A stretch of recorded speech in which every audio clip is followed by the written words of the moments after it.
اليوم إن شاء الله باعلمكم كيف تسوون لوك فيلم دون. الموضوع وايد بسيط وايد سهل. في نفس الوقت أنا ما أريد أطبق اللوك 100% لأن هذا الشيء خطأ.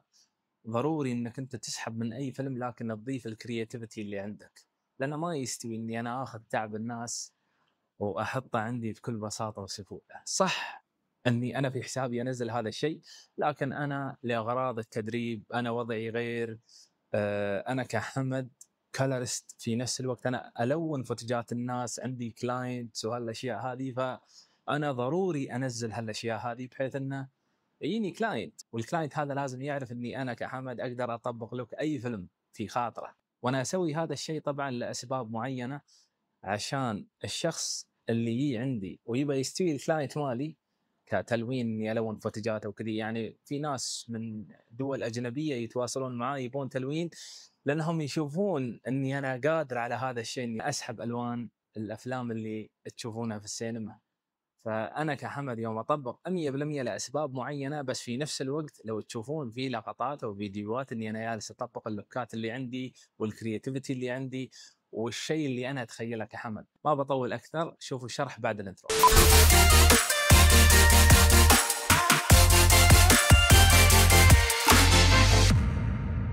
تبديع الرقم. موضوع التلوين جدا بسيط.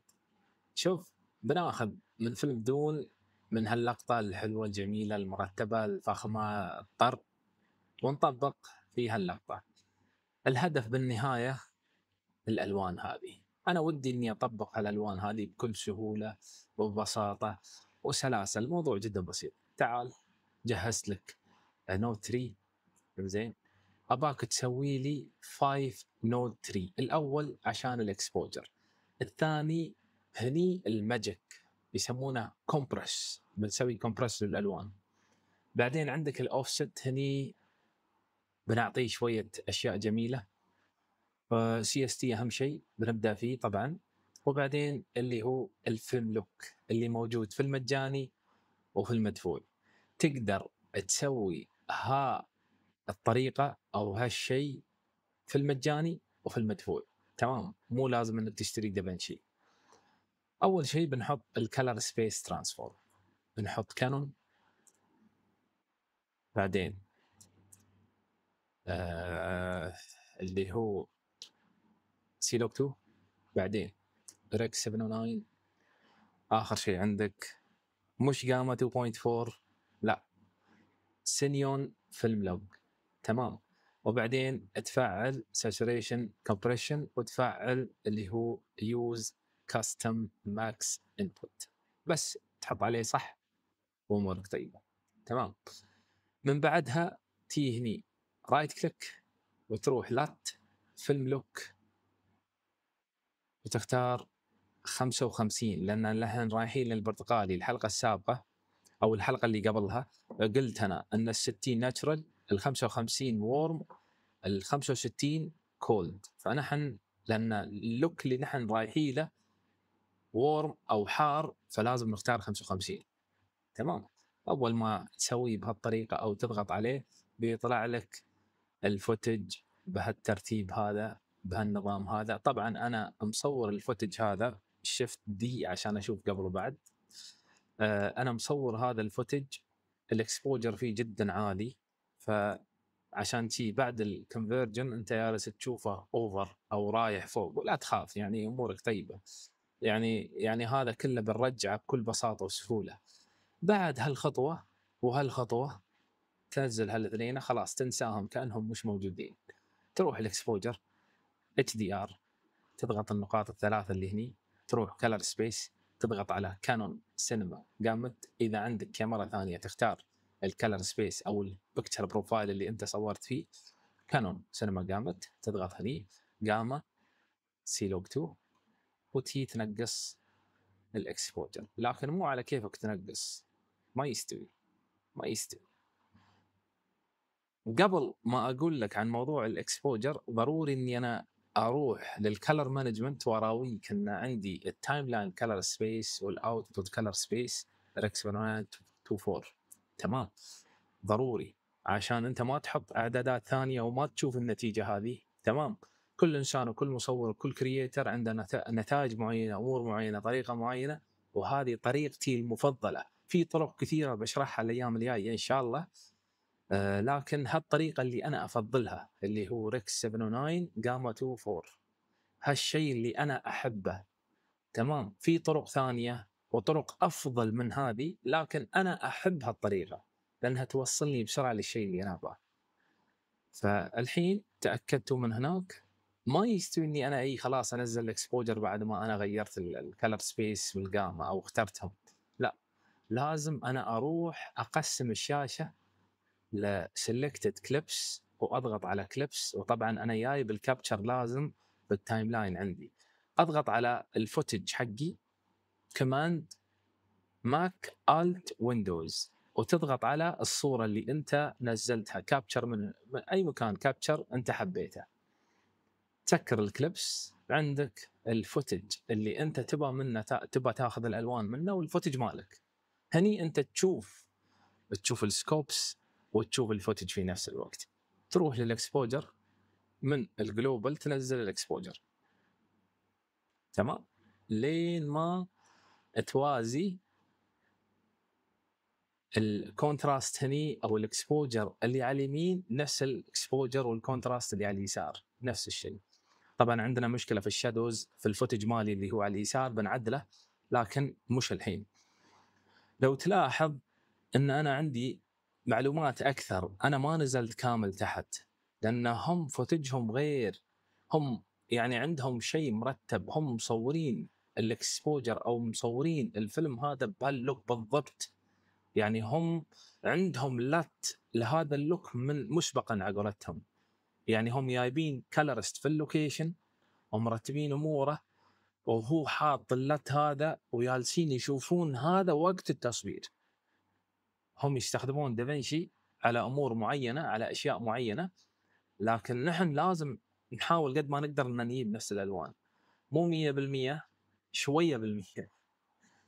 فالحين اللي انا بسويه بعد ما انا عدلت الاكسبوجر اي للشادو، عشان انا اعدل هالمشكله اللي انا سويتها اصلا، ان الشادو لو تلاحظون انه نازل لين تحت 10، اما الشادو عندهم فوق 10. لو تلاحظون هني على الخط الاصفر، انا الاكسبوجر مالي او الشادو مالي تحت، يعني واصل تحت 10، فلازم انا ارفعه فوق. فاروح للشادوز وارفع فوق لين ما اخليه قريب 10، احاول قد ما اقدر. الحين لو تلاحظون اني رجعت التفاصيل اللي في الشادوز، اذا مشيت الفيديو نفس الوضع. عندي الحين تفاصيل في الشادوز، وعندي تفاصيل في الهايلايتس والميد تونز. الاكسبوجر بالضبط مثله، الاكسبوجر والكونتراست بالضبط مثله.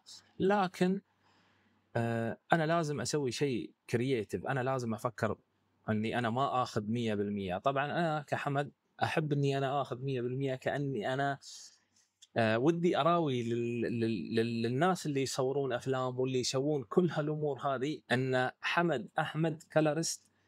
اذا عندك فيلم، عندك دوكيومنتري، عندك اي شيء، انا راح اوصلك للشيء هذا بالضبط في حال ان انت احتجته.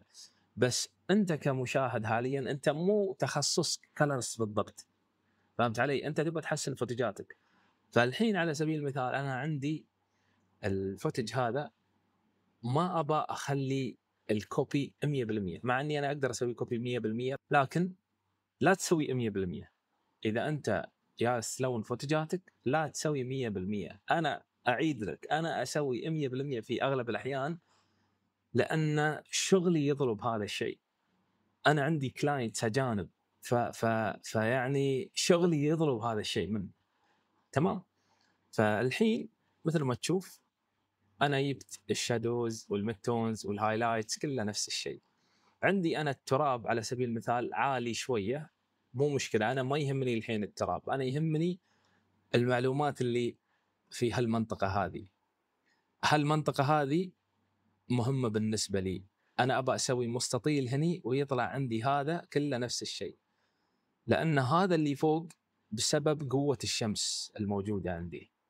هم 100% مصورين والشمس باردة شوية، مش قوية مثل اللي عندي أنا. الشمس شوية باردة، يعني الشمس مش ما تصقع، فهمتوا علي؟ فالحين اللي بسويه اني بنزل الشادو مره ثانيه على الخفيف، عشان انا احب ان لو تلاحظون الانستغرام بتشوفون اني انا احب اني اسوي كراش حق الشادوز او انزلها كثير، فبنزل لين ما احصل ان الشادو انا مستانس عليه. تمام. يعني لو تلاحظون ان انا عندي نزله بسيطه هني هالصوب. انزين عدلنا الاكسبوجر والكونتراست. الحين نحن لازم نسوي كومبرس حق الالوان. شو بنسوي؟ انت بتسوي حق الالوان بشكل كامل، سلكت اول تسوي، تجي هني ميكس. تمام. طبعا تسميهم بهالطريقه عشان انت ما تضيع. تروح النود الثاني اللي هو ميكس، تروح RGB ميكسر، تروح على البلو اوتبوت، تخلي اللون الاخضر 1 انتر، وتخلي الازرق 0 انتر. لو تلاحظ، خلني اسكر الكابتشر، لو اسوي قبل وبعد بتلاحظ ان الالوان تغيرت. ولو تلاحظ في الفيكتور سكوب الالوان جالسه تصير فيها او يستوي فيها كومبرس، هني طبيعي، هني كومبرس، ضغط. الالوان جالسه تنضغط، هذا اللي انا اباه. اضغط الالوان وبعدين اروح للاوفست. في الاوفست هني وقت الابداع، اشغل الفوتج مره ثانيه. شو اسوي؟ امسك الاوفست، سلام عليكم، اروح للون اللي انا اباه. ابى اي لون اقدر، اي لون اقدر، لكن انا حاليا ابى فقط اللي هو اللون البرتقالي. اول ما اروح البرتقالي على اللون نفسه اللي هو السورس حقي او الريفرنس حقي، ارجع للاكسبوجر، اروح HDR وانزل الاكسبوجر لين ما اوصل لنفس الويف فورم. لو تلاحظ هني الخطوط هذه تقريبا نفس الخطوط اللي هني. احاول اني انزل قد ما انا اقدر عشان اطلع بنتيجة نفس الفوتج بالضبط.